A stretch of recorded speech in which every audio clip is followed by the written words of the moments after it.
Hello everybody and welcome back. My name is Javier and I'll be your host for today. Just to recall what we spoke last time, we recorded two different videos. On the first video we spoke about the Forex market, how the Forex market works. We did one specific transaction using the support and resistance based on the Fibonacci retracement so we can get between $300 and $500 in 1 week. On the second video we spoke about the stock market. We gave a brief introduction to the stock market, how the stock market works, and we use the screener. The reason why we use the screener pretty much was to pick the winners in the stock market so we can make money based on the stocks that we pick. Okay, today we're going to do a little bit different. We're going back to the roots. We're going to talk about debt. In this case, we're going to talk about your personal finances. I'm going to give you some concepts that can help you avoid getting in debt. Okay, chances are you're swimming in debt, but why? Most Americans are finding themselves in this boat. The average household debt from 1 month is $14,000. A majority also admits to paying at least one bill late in the last year. Many people look at their neighbors, new cars, boats, annual vacations, and expensive lifestyles, and think, if I only made the same amount of money as the Jones family, I'll be set. Most of us never stop to consider the fact that those people with fancy cars and nice boats are on the same treadmill as ourselves. Okay? Most are living paycheck to paycheck, trying to figure out how to make their minimum payments. Consider the stories of two men, each by the last name of Jones. The first man, John, lives in a large hilltop home, drives a shiny new BMW, and wears $1,000 suits. John has a job where he makes the big bucks. Many of John's friends say to each other, "Wow, John has it made. If I had his lifestyle, life would be easy." But the fact is, John is 30 days from losing everything. If John lost his job, creditors would soon be banging on his door. Literally, he is in the same position as his friends. John makes more money than his friends, but he still has a mortgage. It is just for a more expensive house. John still has a lease on a car that he will never own. It's just a more expensive car. John still eats at out restaurants. They are just more expensive. The next time you pull up next to someone in a luxury car at a spotlight, instead of envying them, stop to consider that they are likely stressing over the funds for the bills that are due at the end of the month. Okay, let's talk about the second man, Bob. He spends much of his life as a forklift driver for a steel company. Bob never really made that much money according to those around him, but and his wife retired early and they have enjoyed the freedom of doing whatever they want. They travel, golf, spend time with their children, and even donate money to worthy causes. Why? Bob realized early on that understanding the value of money is the key to financial independence. The difference between the two men is simple. John has an image problem while Bob understands the value of money. This is really important to understand. Okay? John felt the need to impress everyone around him. Are you like him? He wanted his neighbors to know how rich he was. John's life was all about show. Bob understood how to make money work for him instead of spending all his life working for money. Okay? He didn't have the need to impress anyone. Bob never had to buy a brand new car, but today he drives a nice car. Bob never felt the need to move into a bigger, nicer home, just to live in a comfortable home with all the necessities. If you drove by Bob's house, you would probably think that a nice middle-class family lived there. Instead, Bob is a multi-millionaire.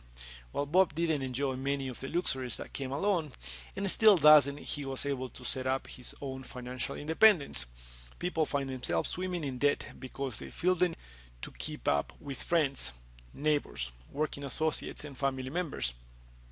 By separating yourself from the masses, by learning the value of money, okay, again, By learning the value of money and by sacrificing just a little gratification today, you can avoid the live beyond your mean trap. Learn to keep up with the other Johns, the ones who are building financial independence. Okay, so in here it is really important, based on the example, it's really important to understand that we need to understand the value of money. Okay, that is the first thing. The second thing the second concept that I would like to give you is that one way to manage your money correctly is to view yourself as an entrepreneur running a business. You have revenue and cost which need to be tracked and controlled. All right, you must set goals and practice discipline in order to be profitable. You need to be alert to what resources you have and do not have. Knowing where you are at any given time can allow you to understand how the different components of your financial are interrelated. This will especially help you monitor your financial progress and identify any shortfalls. All right. Therefore, in order for you to control your financial future, you must understand where you stand financially right now. And for that specific reason, I'm going to give you this family budget planner so you can start with something today. All right, so you can go to the following website, and it is free actually. All right, you can go to www.vertex42.com, www.vertex42.com. All right, and you can download family budget planner, personal budget, money manager, among other Excel spreadsheets that can help you avoid debt pretty much. All right, based on those concepts. And finally, I'm going to give you some 7 money rules to live by. All right, and I think I have that in here that I would like to show you. All right, so the first one is the difference between needs and wants. We need to think about that for a minute. The difference between needs and wants.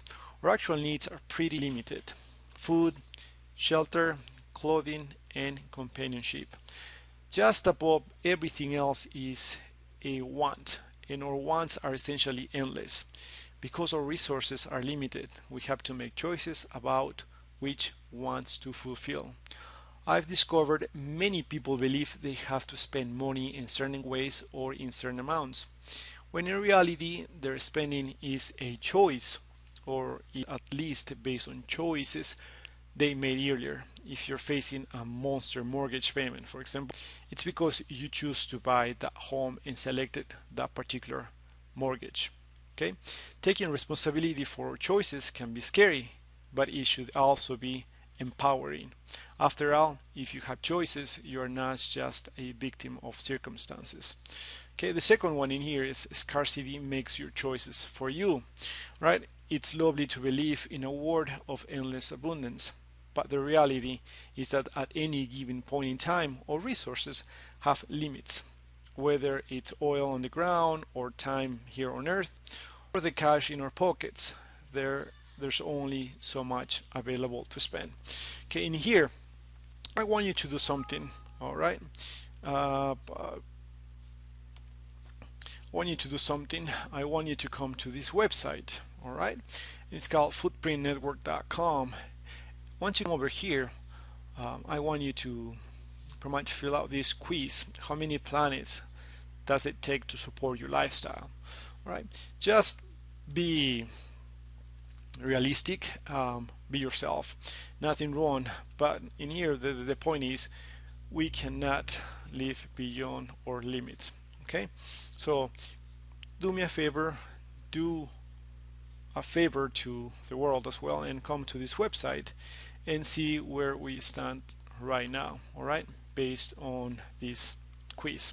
All right, the third point, the pointless of the hedonic treadmill. The hedonic treadmill means that we are quickly adjust to improved circumstances. Okay, a raise at work, for example, or a new possession may make up or makes us happy for a little while, but we soon take our situations for granted. Our expectations continue to rise. If only I could get another raise or a better car or a bigger house. Should those expectations be satisfied, again we will adjust quickly one more. right? We need to understand these concepts. This has a lot of implications for personal finance and the economy, but there is something to consider. Maybe we need to look beyond our wallets for true happiness. Okay, and that's a powerful statement. Every money decision has a cost of its own. Opportunity cost, very simple, means that we give up to get something else. In every choice, there is an opportunity cost. For example, if you decide to go to college, you're giving up the income you could have earned by working full time during those years, plus whatever you could have purchased with the money used to attend school. You also may take on loans to pay for school, which will have to be paid back with future income that could have gone for other purposes. The good news, of course, is that even with opportunity costs, college is a slam dunk for most people. The average college graduate makes about 70% more over his or her lifetime than someone who stops with a high school diploma. Okay. The fifth one, why supply and demand rule? For the most part, prices are set by the interaction between supply and demand. If demand for something suddenly shuts up and the available supply of that something doesn't change, then prices will increase. If demand drops or supply increases, prices typically fall. Supply and demand have a lot to do with our incomes as well. If we have rare skills that are in high demand by employers, we can negotiate higher pay. If, on the other hand, a lot of people can do what we do, or the employer need for what we do is limited, our incomes are likely to be stand. Okay. The next one, the time value of money. This boils down to a relatively simple proposition that the dollar I get today is worth more than a dollar I'm promised something in the future. All right. There are several reasons for this. One is the birth in the hand. Reality, the dollar I get today is real, but the dollar I'm promised in the future likely will be worth less because of inflation, or I might not get it all. Also, the dollar I get today can be invested to create more dollars in the future. Okay, this is very important. The higher the perceived rate of future inflation and the more lenders doubt you promise to pay the money back, the more interest they will charge to compensate for the risk. Okay, and finally, the miracle of compound interest. This is a concept best illustrated by example. Let's actually look at this specific example. All right. All right, let's say that I give you a penny today. I promise to double the amount every day for a full month. How much money would I be giving you on the 31st day? We have the answer right there. It's 10.7 million. Okay. Don't believe me. Let's look at this example. Okay, 1 cent, 2 cents second day, 4 cents third day, and so on and so forth, as you can see in here. By day 2 to 20, we have about $5,000. By day 26, we have about $335,000. And by the last day, we have $10 million, a little bit over $10 million. Okay, this is okay, so each day the interest I paid you to the previous day earns more interest.